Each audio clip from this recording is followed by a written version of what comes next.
எப்பயும் ஒரே மாதிரி இல்லாமல் கொஞ்சம் டிஃப்ரெண்ட்டாக இந்த மாதிரி ஒரு ஈவினிங் ஸ்நாக்ஸ் செஞ்சு கொடுங்க. குட்டீஸ்க்கெல்லாம் கண்டிப்பாக பிடிக்கும். நல்ல கரகர மொறுமொறுன்னு கிறிஸ்பியாக சூப்பராக இருக்கும். வாங்க எப்படி செய்யறதுன்னு பார்க்கலாம். ஊற வச்சு முளைக்கட்டின சென்னா 1.5 கப், புதினா, கொத்தமல்லி தழை, ஒரு பெரிய வெங்காயம், 1 ஸ்பூன் மல்லித்தூள், 1/2 ஸ்பூன் மிளகாய்த்தூள், 1/4 ஸ்பூன் கரம் மசாலா, 5 பல்லு பூண்டு, ஒரு துண்டு இஞ்சி, கொஞ்சமாக உப்பு, ஒரு பச்சை மிளகாய் சேர்த்து நல்லா ஃபஸ்ட்டு கொரகொரப்பாக அரைச்சி எடுத்துக்கலாம். இது கூடவே ஒரு 1/2 கப் கடலை மாவு சேர்த்திருக்கேன். அந்த பைண்டிங்காக நல்லா உருண்டை பிடிக்க வரணும். பாருங்களேன், பர்ஃபெக்டான ஷேப்பாக கொஞ்சம் கூட உதிராமல் இந்த அளவுக்கு உருண்டை பிடிக்க வரணும்.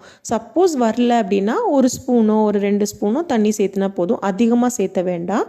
இது நம்ம டீப் ஃப்ரை தான் பண்ணி எடுக்க போகிறோம். ஒன்றொன்னா போட்டு ஒரு 2 நிமிஷம் அது வெந்ததுக்கப்புறம் ஒரு ஸ்டிக்கோ இல்லைனா மைகோதியோ வச்சு லைட்டாக கலந்து விடுங்க.